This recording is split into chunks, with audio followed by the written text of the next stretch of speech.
Hello everyone, welcome to slow morning vlog. तो ये जो वर्ड है स्लो मॉर्निंग, इससे आज बहुत सारी लेडीज़ रिलेट करेंगी, क्योंकि अगर आप भी पेरीमेनोपॉज या मेनोपॉज फेस कर रहे हैं तो जिन भी चीज़ों से हम गो थ्रू हो रहे हैं उसका सबसे ज़्यादा जो इफ़ेक्ट होता है वो होता है हमारी मॉर्निंग्स पे। ऐसा लगता है कभी कभी कि हमारी मॉर्निंग्स जो हैं वो वर्स्ट हो चुकी हैं। आपने मुझे बहुत बार कहा इस टॉपिक पे बात करने के लिए, लेकिन वही होता है कि किसी चीज़ के बारे में जानना लेकिन उसे खुद पे एक्सपीरियंस करना, बहुत फ़र्क होता है उन दोनों चीज़ों में। तो मैं भी बहुत एक्सपीरियंस कर रही हूँ और बहुत स्ट्रगल भी कर रही हूँ। तो वही अपना एक्सपीरियंस जो है मैं आज इस वीडियो में आपके साथ शेयर करने वाली हूँ। आप सब जानते हैं कि मैं एक अर्ली राइजर हूँ। लेट उठना मुझे पसंद नहीं है और आदत भी नहीं है, लेकिन बहुत दिनों से मेरे लिए ये चीज़ बहुत टफ होती जा रही है। इट्स नॉट अबाउट कि अर्ली उठना या लेट उठना, इट्स अबाउट उठना।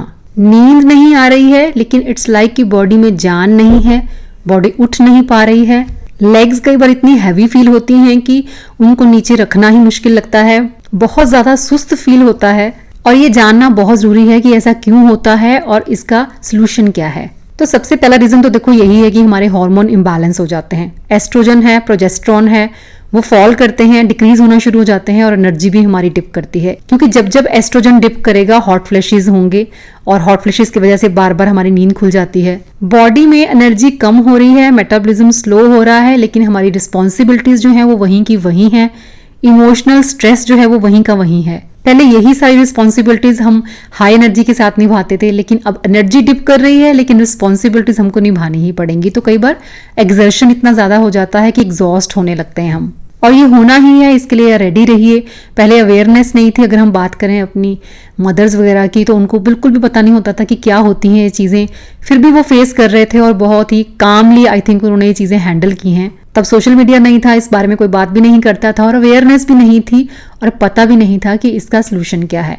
लेकिन सोल्यूशन की अगर मैं बात करूं, मैं बोलूं कोई फिक्स सोल्यूशन इसका है, ऐसा कुछ नहीं है। आपको सिर्फ एक्सेप्ट करना है कि आपकी बॉडी में चेंजेस हो रहे हैं और वो होते ही रहेंगे। आपकी जो हड्डियां हैं वो थोड़ा वीक होना शुरू हो जाएंगी, आपकी स्किन की इलास्टिसिटी जो है वो डिक्रीज हो रही है, वेट गेन होगा कमर के राउंड, पेट के राउंड। आप देखेंगे कि आपका बेली फैट जो है वो थोड़ा सा इंक्रीज हो रहा है। वो भी इसीलिए होता है क्योंकि एस्ट्रोजन ड्रॉप कर रहा है। मूड स्विंग्स आप बार बार फील करोगे कि एक पल को आप बहुत खुश हो जाते हो लेकिन दूसरे पल को बिना वजह आप नाराज भी हो जाते हो या कई बार आप गुस्सा भी हो जाते हो। और इस टाइम पे फैमिली सपोर्ट बहुत ज़्यादा ज़रूरी होता है लेडीज़ के लिए, क्योंकि वो वही समझ सकते हैं कि हम किन चीज़ों से गो थ्रू हो रहे हैं। तो रादर दैन कि वो हम पे गुस्सा करें, उनको ये चीज़ अंडरस्टैंड करनी चाहिए और सपोर्ट सिस्टम बन के हमारे साथ खड़े होना चाहिए ताकि हमारा मूड जो है वो अच्छा रह सके। खैर, मैंने हमेशा कहा है कि किसी भी चीज़ के लिए किसी और के ऊपर रिलाई नहीं करना, अपने आप को खुद ही पुश करना। अपनी हेल्थ के लिए हम खुद रिस्पॉन्सिबल होते हैं, चाहे वो पहले का वक्त था या आज हम जिस स्टेज से गुजर रहे हैं, पेरीमेनोपॉज है या मेनोपॉज है, उसमें भी अपने आप को ही स्ट्रॉन्ग करके खड़े होना है। अभी आपने सुबह देखा कि मैंने पहले पानी पिया आराम से बैठकर, कोई जल्दी नहीं थी मुझे। उसके बाद मैंने मेथी सीड सोक किए हुए थे 1 टीस्पून एक ग्लास में, फिर आराम से मैंने वो पानी भी पिया फ्रेशन अप होने के बाद, और फिर वो सीड्स जो है वो मैंने चबा चबा के उनको खाया। आप मेथी सीड भी सोक कर सकते हो या फिर अलसी के कुछ दाने, वो भी 1 टीस्पून, वो भी सोक करके सुबह आपको ऐसे ही उसका पानी पी लेना है और साथ में वो सीड्स खा लेने हैं। ये चीज़ें जो हैं वो आपके हार्मोन को बैलेंस करने में थोड़ी हेल्प करती हैं। आपके हॉट फ्लैशेस जो हैं वो थोड़ा रिड्यूस होना शुरू होते हैं, मेटाबॉलिज्म भी थोड़ा इंक्रीज होने लगता है। बादाम ले सकते हो आप, सोक किए हुए बादाम, या फिर पंपकिन सीड्स हैं, साथ में कुछ डेट्स ले लो आप, 1 या 2 डेट्स ले सकते हैं। और ये चीज़ें अपने बेड के पास ही रखिए क्योंकि ये चीज़ें आपको सुबह उठने के लिए एनर्जी देती हैं। मैं अलग अलग चीज़ें ट्राई कर रही हूँ और अपने आप को पुश करके मैं अपने जिम तक ले आती हूँ और उसके बाद मेरा मूड पूरा दिन बहुत बढ़िया रहता है। मैं आपको सच बताऊं तो मैंने चाय भी ट्राई की है। मतलब आप मानोगे नहीं, 1-1.5 महीना पहले की बात मैं करूं तो 10-15 दिन तक मैं डेली सुबह उठ के चाय पी रही थी, जो मैंने शायद 7-8 सालों में कभी नहीं किया कि मॉर्निंग में पहला कप जो है वो मैं चाय का ले रही हूँ। और वो भी मैं खुद नहीं बना रही थी, कुलदीप जी मेरे लिए लेके आ रहे थे क्योंकि मेरे से उठा ही नहीं जा रहा था बेड से, और वो मेरे लिए चाय लेके आते थे। फिर मैं चाय पी के तब मैं अपने बिस्तर से उठ रही थी। फिर कुछ टाइम के बाद मुझे ऐसा गिल्ट जैसा फील होने लगा। मैं ये नहीं कह रही कि चाय बहुत बुरी चीज़ होती है, लेकिन सुबह खाली पेट आप एक ऐसी चीज़ कंज्यूम कर रहे हो जिसमें कि 0 न्यूट्रिशन है। और फिर मुझे भी लगने लगा कि इतने साल तक मैंने एक डिसिप्लिन मेंटेन किया हुआ है, अब एक पेरीमेनोपॉज का नाम जो है वो मेरी इस चीज़ को ख़राब नहीं कर सकता। मुझे वापस ट्रैक पे आना है और अपनी फिर से जो मॉर्निंग में जैसे स्टार्ट करती हूँ हेल्दी वे में, वैसे ही स्टार्ट करनी है। आप सबको पता है कि मैंने अपनी मॉर्निंग की शुरुआत कॉफ़ी के शॉट्स के साथ भी की है। बहुत बार मैं कॉफ़ी का शॉट लेके जिम चली जाती थी, लेकिन फिर मैंने जब वो बंद कर दिया तो फिर चाय मैंने क्यों शुरू कर ली, ये सवाल भी मैंने अपने आप से पूछे। तो फिर मुझे लगा कि नहीं, बेटर है कि मैं कुछ और चीज़ें चूज़ करूँ। आजकल गुड़ वगैरह नहीं मिल रहा है बरसात के मौसम में, जब जैसे ही जैगरी आने लगेगी, गुड़ आने लगेगा, तो ब्लैक चना जो होते हैं उसको रात भर सोक कर दो पानी में, चाहे आप मुट्ठी भर ब्लैक चना आपने पानी में सोक कर दिया और सुबह गुड़ के साथ आप वो चना खाओ। आधा पौना घंटा खाने पड़ेंगे वो एक्सरसाइज से पहले, क्योंकि आपको वो एनर्जी भी देंगे, आपके हार्मोन्स को भी बैलेंस करने में हेल्प करते हैं, आपका मेटाबॉलिज्म भी बूस्ट होता है उनसे। तो एक छोटा सा पीस मतलब खा सकते हो आप गुड़ का, ऐसा नहीं कि बहुत ज़्यादा खाना होता है। लेकिन गुड़ में देखो आयरन होता है, आयरन की डेफिशिएंसी हो रही है हमारी बॉडी में डे बाय डे। रात को जब हम सो रहे होते हैं तो वैसे ही हमारा ब्लड शुगर जो है वो लो होता है, तो जब हम सुबह उठ के छोटा सा पीस जैगरी का साथ में चने खा लेते हैं तो हीमोग्लोबिन को बूस्ट मिलता है, सुस्ती आपकी कम होती है और बॉडी में एक हैवीनेस सी होती है वो भी रिड्यूस होती है। लेकिन ये चीज़ें स्लोली एनर्जी इंक्रीज करती हैं, ऐसा नहीं कि आपने खाया और फटाफट से आप एनर्जेटिक फील करने लग गए, जबकि कॉफ़ी और चाय जो है वो आपको इंस्टेंट एनर्जी देती हैं। लेकिन चाय वाली एनर्जी जो होती है सस्टेनेबल नहीं होती है, बहुत जल्दी आती है और बहुत जल्दी वापस भी चली जाती है। बात मेरे कहने की नहीं है, आप भी ट्राई करो अपनी बॉडी पे अलग अलग चीज़ें।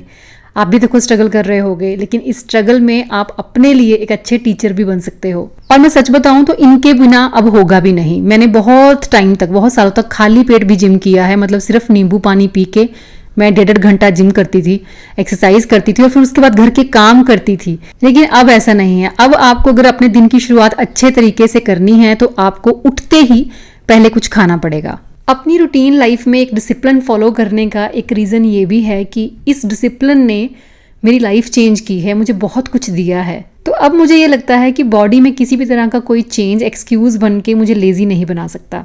अगर कुछ टाइम के लिए आपको कोई चीज़ गिराती है तो अपने अपना माइंड सेट इतना स्ट्रॉन्ग बना रखा है कि आपको बहुत जल्दी ही रियलाइज़ हो जाता है कि आप गलत ट्रैक पे जा रहे हो, और फिर आप उठते हो और वापस से ट्रैक पे आने के लिए जी जान लगा देते हो। एक्सरसाइज करना किसी टाइम पे मेरी ज़रूरत थी, लेकिन अब ये मेरा शौक बन चुका है और इतने सालों से मैं इस चीज़ के साथ जुड़ी हुई हूँ कि आई डोंट थिंक कि कोई भी चीज़ मुझे इससे डिटैच कर सकती है। जैस्मिन जॉब करती है, उसकी शिफ्ट्स चेंज होती हैं, तो मेरी रूटीन भी, एक्सरसाइज की रूटीन भी चेंज हो जाती है।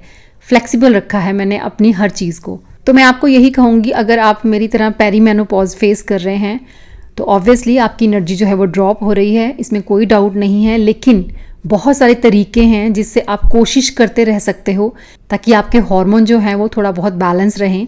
और आपके किचन में ये जो 2 सीड्स हैं, फ्लैक्स सीड और फेनुग्रीक यानी मेथी और अलसी जो है, ये बहुत ज़्यादा वैल्यूएबल है, ये जान लो आप। इनको या तो आप रोस्ट करके रख लो पाउडर बना के, डेली 1 चम्मच आपको लेना है। तो अलसी का ले लिया, किसी दिन आपने मेथी सीड का ले लिया। घी आपके लिए बहुत बढ़िया होता है, घी कोई जहर नहीं है। चाहे तो इसकी पिन्नियाँ बना लो, अलसी और मेथी को मिक्स करके रोस्ट करके। मैं करूँगी आपके साथ शेयर, क्योंकि मैं भी बनाने वाली हूँ अपने लिए। गुड़ का इस्तेमाल करेंगे हम इसमें, और बहुत ही हेल्दी पिन्नियाँ बनाएंगे और बहुत छोटी छोटी बनाएंगे ताकि हम डेली उन्हें कंज्यूम कर सकें। और एक्सरसाइज की बात करूँ तो मैंने बढ़ा दी है एक्सरसाइज, ज़्यादा दिन की कम करूँ कि एनर्जी कम हो रही है तो एक्सरसाइज भी कम करूँ। पहले मैं 3 दिन करती थी और फिर 2 दिन मैं अपना योग करती थी, लेकिन अब मैं 6 के 6 दिन कर रही हूँ। कई बार संडे भूल जाती हूँ, जैसे मैंने कल रील डाली थी कि मैं भूल गई कि कल संडे था और मैंने संडे को भी एक्सरसाइज की। क्योंकि ये जो चीज़ें मैं आपको खाने के लिए बोल रही हूँ, इसके अलावा मैं और भी बहुत सारी चीज़ें आपके साथ शेयर करूँगी। प्लस ये जो मैं आपको मूव करने के लिए बोल रही हूँ, आप योग कीजिए, वॉक कीजिए, डांस कर सकते हैं, डांस कीजिए, भांगड़ा वगैरह ट्राई कर सकते हैं, स्ट्रेंथ ट्रेनिंग कीजिए, कार्डियो कीजिए, जो भी दिल करता है, क्योंकि इस टाइम पे मूवमेंट बहुत ज़्यादा ज़रूरी है। अदरवाइज ये पेरीमेनोपॉज और मेनोपॉज नाम के जो ब्रांड्स हैं ना, ये आपको बहुत बुरी तरह से गिराएंगे। इनसे हारना नहीं है, क्योंकि लेजी लाइफ नहीं, एक्टिव लाइफ हमारी चॉइस होनी चाहिए। अच्छे से वर्कआउट करो और फिर अच्छा सा खाना बना के खाओ, स्वाद के साथ कॉम्प्रोमाइज़ नहीं करना कभी भी। और आपको तो पता है मेरे को तो खाने पीने का बहुत ज़्यादा शौक है। अलग अलग तरह के मिलेट डोसाज, अलग अलग तरह के चीले, डिफरेंट वैरायटी ऑफ सैंडविचेस, अलग अलग तरह के कबाब, दाल राइस, रोटी सब्जी। घी मुझे बहुत पसंद है खाने में, गुड़ खाना मुझे बहुत पसंद है। सालों से अगर आप मेरी बहुत पुरानी वीडियोस भी देखोगे ना उठा के, तो उनमें भी आपको गुड़ नज़र आएगा कि खाना खाने के बाद मैं थोड़ा सा गुड़ ज़रूर खाती हूँ। आजकल मिल नहीं रहा, वो अलग बात है। लेकिन अभी ये बात मैं इसलिए कर रही हूँ कि बहुत सारा सोशल मीडिया के ऊपर इतने सारी चीज़ें आ गई हैं, अलग अलग तरह की फैंसी डाइट प्लान्स आपको मिल रहे होंगे। लेकिन मैं बस यही कहूँगी आपसे, बार बार मैं यही कहती हूँ कि जिनके भी नाम हैं वो सब बेकार है। अपने खाने पीने को, अपनी सेहत को इतना कॉम्प्लिकेटेड मत बनाओ। सब कुछ बहुत इजी है। सालों से जो आपके पास अवेलेबल है, जो सालों से आप खाते आ रहे हो, वही आपके खाने का है। और सिर्फ उन्हीं को खाकर ही आप हेल्दी और फिट रह सकते हो, एनर्जेटिक रह सकते हो। ब्रेड मार्केट में बहुत इजीली मिलती है, लेकिन वही है, मेरा माइंडसेट वैसा बन चुका है कि मुझे एक तो कुकिंग का बहुत शौक है और दूसरा मुझे होता है कि जितना मैं बना सकूं अपने घर पे खुद कुक कर सकूं तो उतना ही मेरे लिए अच्छा है, उतना ही मुझे अच्छा लगता है। ब्रेड वगैरह मैं आजकल खुद ही बना रही हूँ, लेके ही नहीं आ रही, बंद कर दिया बिल्कुल ब्रेड लेके आना। और इस बॉक्स में जैसे ही ब्रेड खत्म होती है, सबसे पहले उदय मुझे कहता है कि मम्मा ब्रेड खत्म हो गई, ज़रा ब्रेड बना देना प्लीज़। और इसकी रेसिपी मैं आपके साथ शेयर कर चुकी हूँ, बहुत इजी रेसिपी है, हर कोई बहुत ही इजीली बना सकता है। अभी रिसेंटली जो मैंने वीडियो अपलोड की है ग्रॉसरी शॉपिंग की, उसमें आपको वो ब्रेड की रेसिपी मिल जाएगी। तो घर पे बनी हुई ब्रेड के साथ मैं दही सैंडविच बना रही हूँ आज अपने ब्रेकफास्ट में, सबके ब्रेकफास्ट में मतलब। तो शिमला मिर्च वगैरह, प्याज वगैरह काट के डाला, हरी मिर्च, लहसुन, सब कुछ डालने के बाद बस दही मैंने पानी पूरा निकाल दिया था, हंकड़ बनाया था। वो जो स्ट्रेनर आपने देखा दही के लिए, वो मैंने बहुत देर बाद लिया, मतलब मैं सोचती रही कि लूँ कि नहीं लूँ, क्योंकि घर पे वैसे ही बना लेती थी मैं। फिर मुझे लगा कि चलो थोड़ा सा ईजी हो जाएगा, कपड़े वपड़े में बांध के रखना पड़ता है, वेट वगैरह दे के बार बार चाहिए होता है ये हंकड़ जो है, तो फिर इसलिए मैंने ले लिया था। अगर आपको लगता है कि आपको ज़रूरत है या आपको लेना है तो मैं लिंक डाल दूंगी डिस्क्रिप्शन में, आप ले सकते हो। सुबह जब उठती हूँ ना, जैसे आजकल तो मन होता है कि नहीं उठा जाएगा, नहीं है तुम्हारे बस का, लेकिन जब यहाँ तक पहुँचती हूँ वर्कआउट करके, अपना खाना बना के खा रही होती हूँ, तो एक अलग ही तरह की एनर्जी होती है। और इसी टाइम को फिर मैं सुबह सुबह याद करती हूँ जब कहीं मेरी हिम्मत टूट रही हो। सागर किनारे खत्म है ही तू जो नहीं तो मेरा कोई नहीं है, सागर किनारे। तो दिल सागर किनारे पुकारे या फिर पहाड़ों की चोटी पे, कहता यही है कि तू खुद ही खुद के लिए एक मोटिवेशन है, तू जो नहीं तो मेरा कोई नहीं है। आज पेरीमेनोपॉज है, कल मेनोपॉज भी आएगा और ये लंबा पीरियड होता है, बहुत लंबा चलता है, तकरीबन 8-10 साल। और उस दौरान हम अपना बुढ़ापा डिक्लेयर कर चुके होते हैं, हिम्मत हार चुके होते हैं, मान चुके होते हैं कि अब एनर्जी वापस नहीं आएगी। लेकिन मेरा मानना तो यही है कि दिल होना चाहिए जवान कि उम्र च की रखा है। जो लोग मेरे साथ जुड़े हैं वो जुड़े ही रहेंगे और हम सब मिलके इस जंग को फतेह करेंगे। और जो जंग फतेह करने की मैं बात कर रही हूँ ना, वो इसलिए नहीं है कि हमको स्लिम ट्रिम दिखना है, बहुत फिट दिखना चाहिए। इस टाइम हमारा जो गोल है वो पतले होना नहीं होना चाहिए, इस टाइम हमारा जो गोल है वो एनर्जेटिक होना चाहिए, क्योंकि एनर्जी ड्रॉप हो रही है। वेट इस टाइम पे मेरा भी बहुत ज़्यादा फ्लक्चुएट हो रहा है, सब कुछ अच्छे से फॉलो करते हुए। एक्सरसाइज भी मैंने बढ़ा दी है, अब एक्सरसाइज करते हुए, अच्छी डाइट लेते हुए भी वेट गेन की प्रॉब्लम हमको फेस करनी पड़ सकती है। लेकिन वो जो थोड़ा बहुत फैट आपकी बॉडी में इंक्रीज हो रहा है वो एक प्रोटेक्टिव फैट है। ये फैट इस एज में आपकी बोन्स को प्रोटेक्ट करेगा। बचपन से टीन एज, टीन से अडल्ट एज, अडल्ट से मिडिल एज, बहुत बार बॉडी में चेंजेस हमने पहले भी फेस किए हैं, अब भी कर लेंगे। तो घबराना नहीं, मेरे साथ बने रहिए। मिलूंगी नेक्स्ट वीडियो में। Till then bye bye, take care and stay healthy.